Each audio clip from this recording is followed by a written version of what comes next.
여러분, 지금 미국에서 법안 하나가 논의 중인데 이게 전 세계 금융 판도를 통째로 바꿀 수 있다는 거 혹시 아세요? 바로 돈의 미래를 둘러싼 시한폭탄이라고 불리는 클래러티 법안에 대한 이야기입니다.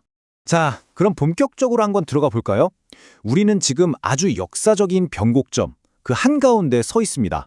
바로 2026년, 이 해를 기점으로 돈의 권력이 전통적인 금융기관에서 새로운 디지털 플랫폼으로 거대한 이동을 시작할 수 있다는 건데요.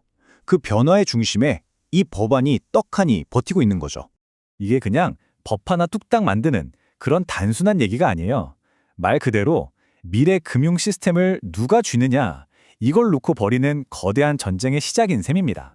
이런 질문 한번 던져볼게요. 수조 달러, 우리 돈으로 수천조 원이 굴러가는 거대한 산업이 글쎄요, 아주 부안한 모래성 위에 지어져 있다면 과연 어떻게 될까요? 지금 이 혼란과 엄청난 리스크가 바로 클래러티 법안이 해결하려는 핵심 문제입니다.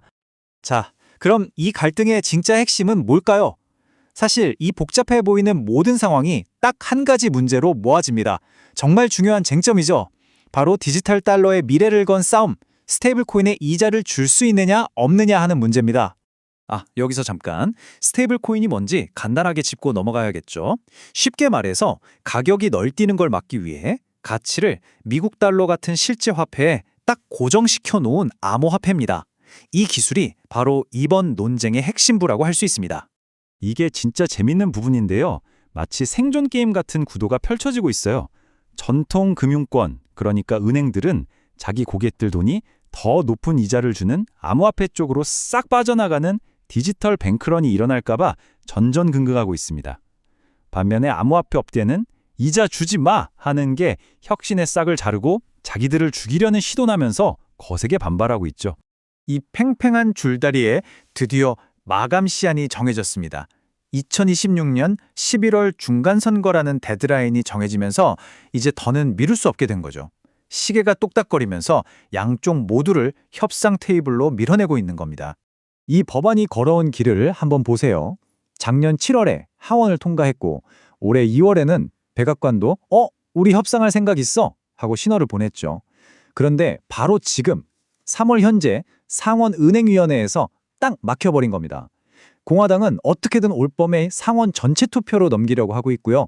그러니까 여기서 핵심은 이거예요. 11월 선거가 말 그대로 갈림길을 만든 거죠.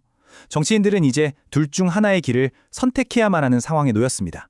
선거 전에 속전속결로 끝내는 스피드런으로 갈 거냐, 아니면 선거 후에 처리하는 레임덕 세션을 누릴 거냐. 이 두 시나리오를 움직이는 동력은 완전히 다릅니다. 스피드런은 선거 전에 어떻게든 성과를 내서 표도 얻고 선거 자금도 확보하자는 거고요. 반면에 레임덕 세션은 일단 선거라는 큰 부담은 피하고 보자, 압박이 사라진 선거 후에 조용히 처리하자는 셈법이죠. 스피드런 시나리오를 밀어붙이는 힘은 크게 세 가지입니다. 첫째, 가상화폐에 투자하는 유권자들 무시 못하거든요.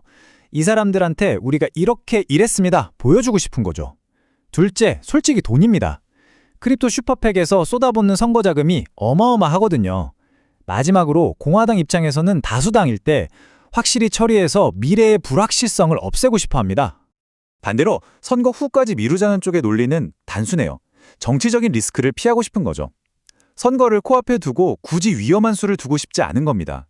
괜히 어느 한쪽 편 들었다가 표 떨어질까봐 걱정하는 거죠.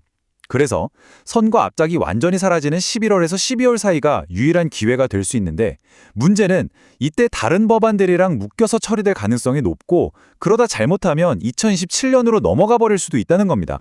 자, 좋습니다. 그럼 이 복잡한 정치 게임이 끝나고 나면 진짜 웃는 사람은 누가 될까요? 이 규제가 명확해졌을 때 가장 큰 수혜를 볼 승자들을 한번 짚어보겠습니다. 첫 번째 승자, 두말할 필요도 없죠. 바로 코인베이스나 로빈후드 같은 가상화폐 거래소들입니다. 가장 큰 족수였던 SEC 리스크가 풀리는 거니까요. 이건 기관 투자자들을 위한 서비스가 본물 터지듯 열리고 개인 투자자들도 훨씬 더 많이 들어올 수 있는 고속도로가 열리는 셈입니다. 다음 승자는 바로 서클, 블록, 페이팔 같은 차세대 핀테크 주자들입니다. 이들에겐 말 그대로 날개를 달아주는 격이죠. 기존 은행 시스템의 정면으로 도전할 수 있는 블록체인 기반의 새로운 달러 결제망을 만들 수 있는 길이 활짝 열리는 거니까요. 그리고 마지막으로 세 번째, 네 번째 승자 그룹입니다. 블랙록 같은 거대 금융사들은 부동산이나 채권 같은 현실 세계의 자산을 토큰으로 만드는 소위 RW 시장의 문을 활짝 열게 될 거고요. 또 마이크로 스트래티지 같은 인프라 기업들은 디지털 인프라를 바탕으로 에너지나 AI와 결합된 새로운 사업 기회를 찾게 되는 거죠. 자, 지금까지 정말 많은 이야기를 했는데요. 그럼 이 거대한 역사적 변화의 흐름 속에서 우리는, 여러분은 대체 어떻게 생각하고 뭘 해야 할까요? 이제부터 큰 그림을 그릴 수 있는 액션 플랜을 딱 정리해 드리겠습니다. 자, 투자자라면 딱 세 가지만 기억하시면 됩니다. 첫째, 타임라인에 집중하세요. 올 봄부터 11월 사이에 정치권에서 합의했다는 뉴스가 나오면 그게 바로 결정적인 매수 신호가 될 수 있습니다. 둘째, 이기는 편에 서야죠. 가장 큰 수익은 결국 이 권력 이동을 이끄는 거래소나 핀테크 같은 섹터에서 나올 겁니다. 마지막으로, 이게 끝이 아니라 시작이라는 걸 알아야 합니다. 가치 상승은 이미 시작됐어요. 이 법안은 그 상승의 원인이 아니라 거대한 기관 자금이 이제 들어와도 좋다는 최종 그린라이트를 켜주는 역할일 뿐입니다. 자, 이제 모든 말은 체스판 위에 올랐고 시간은 계속 흘러가고 있습니다. 남은 질문은 정말 딱 하나입니다. 과연 누가 이 게임의 판도를 결정짓는 마지막 한 수를 두게 될까요?